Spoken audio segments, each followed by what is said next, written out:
ultimately nutrition, just paying attention to it and starting to measure and be aware is going to help you back into your best plan to help you fuel your success on and off the field.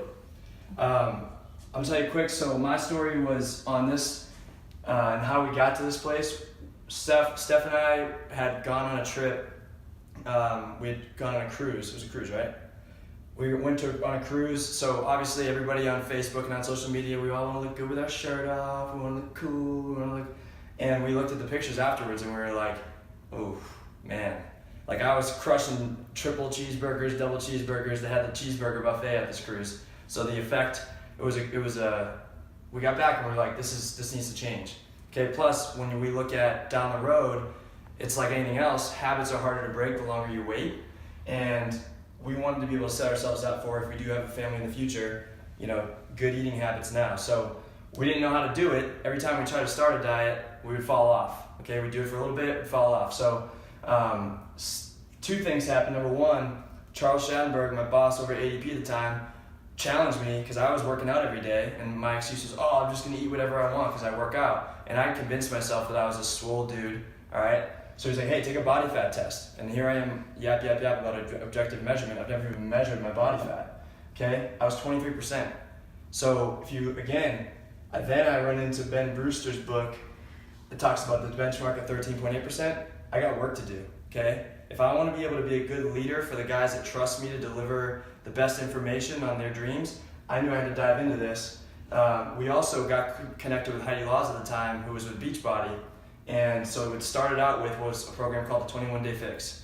So it helped you with portions. It was through Beachbody. I wasn't super hyped on it just because to me Beachbody was like for moms who wanted to work out in their garage or for meatheads who weren't going to be focused on performance.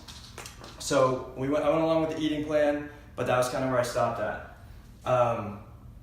Ultimately now, 2 years into this, a process of number one, assessing pretty frequently, once a month, checking in on body fat, checking in on lean muscle mass, seeing how my nutrition and my training protocols are playing into my vehicle, this engine. Is it getting me closer or further from the ideal body to produce peak output or not?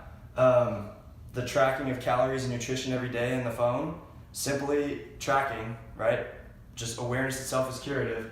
And then really being strict about what I'm doing, when I'm doing it. And yeah, you're gonna fall off and you're gonna cheat, but it's making sure that you give yourself enough accountability with people around you that it doesn't become the slippery slope where you slide back.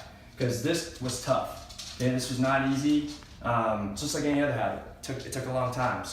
But recently measured in 11.6% body fat. At 28 years old, I feel better than I ever have. And now I want to pass this on. This is a passion for me now. It's something that really drives me.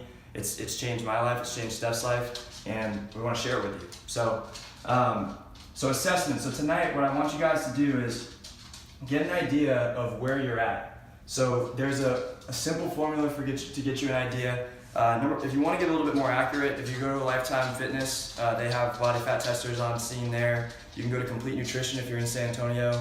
Location over by 281-1604. They'll do it for free. Don't tell them I sent you, because we've sent an army of guys there already. You can go ahead and you can buy a little machine online, or you can go ahead and you can just check out this website. So I'm going to show it to you guys.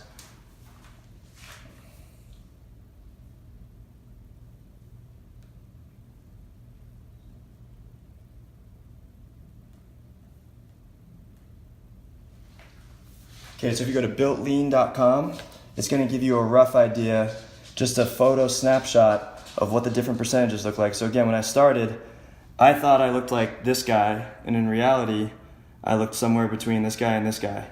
All right, oof, that hurts me to look at, but it's probably where I was at. And then now I'm in this range right here.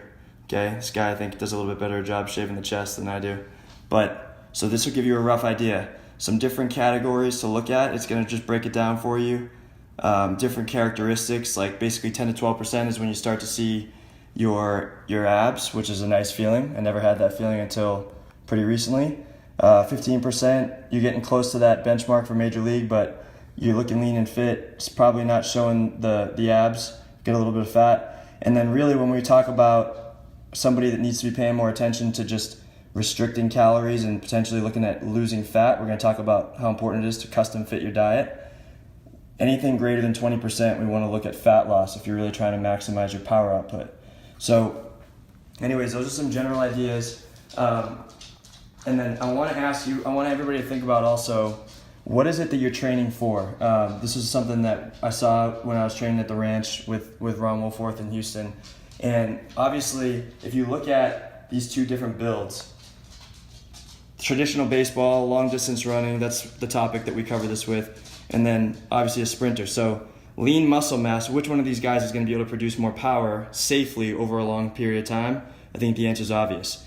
The thing I missed and the thing I don't want you to miss is that you can't just do that without paying attention to what's happening and what you're putting into your body. Okay, if you work out, you bust your butt, at a certain point you're going to hit your genetic limit and you're going to scratch your head and wonder how much further could I have gone if I had taken this other thing more seriously. All right, thanks, Steph.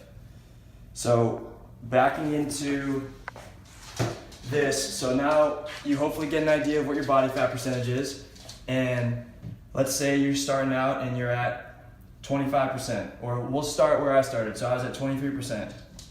Okay, so if you're at 23% and you're heading into season, there's so many determining factors about what you want to do with this. If you're walking into season at 23%, okay, we probably don't want to go into a fat loss mode. Okay, because if we end up in fat loss mode, that means we're restricting calories, which is going to swallow your energy. One of the diets that's really popular right now is the ketogenic diet.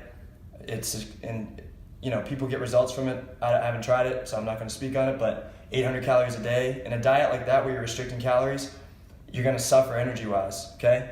Now, if you're not in season, or if maybe you are in season, but you're like, hey, look, this big goal is more important to me than this high school level or whatever level I'm at, and therefore I want to take action on this now, just reach out to us, talk to us. We want to help. So we'll answer any questions, help you however we can. But at 23%, I want to also then identify what type of body do I have. So everybody, this is 3 different categories. Ectomorph, so a hard gainer. So think about like a really skinny guy that can just dump food into their body and never seems to gain weight. And these can change, by the way. They don't all stay the same. So hard gainer. So this guy is going to be a harder, longer term process for the ectomorph to be able to put on lean muscle mass to get closer to that ultimate genetic limit. But it's definitely doable. Mesomorph. So this is that jacked guy that everybody is like, oh man, that guy.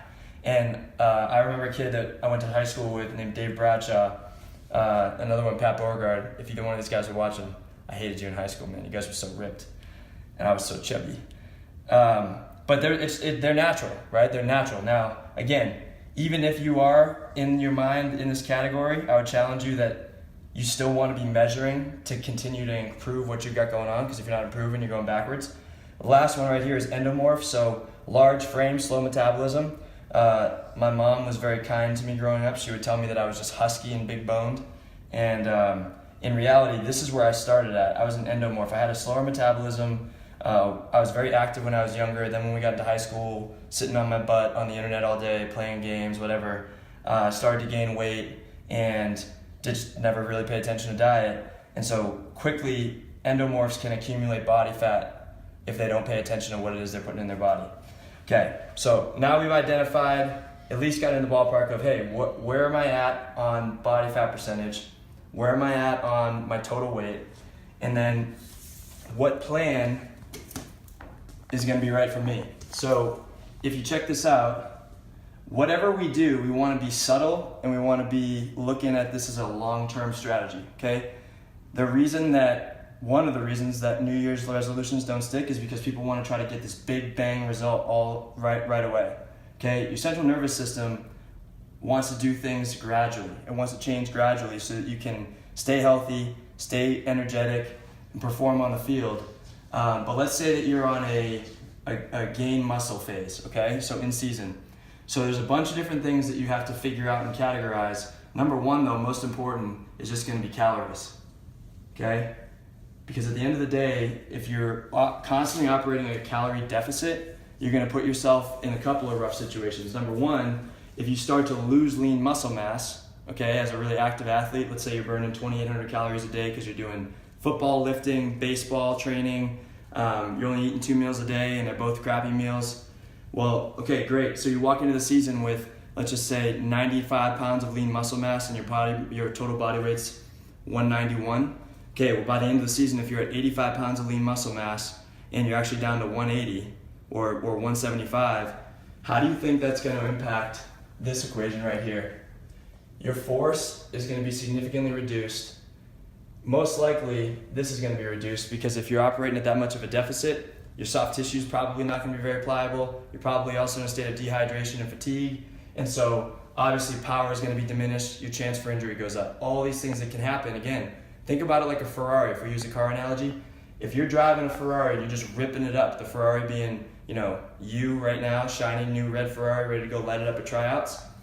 If you haven't put the 93, the premium fuel in the Ferrari, and if you don't feed it the fuel, eventually, even though it's a Ferrari, that thing is not going to run like it's supposed to run. You're not going to be able to optimize the performance of that output. So think about your body like that. All right. So once you've figured out what your metabolic rate is, what your plan is, okay, this is where we come in.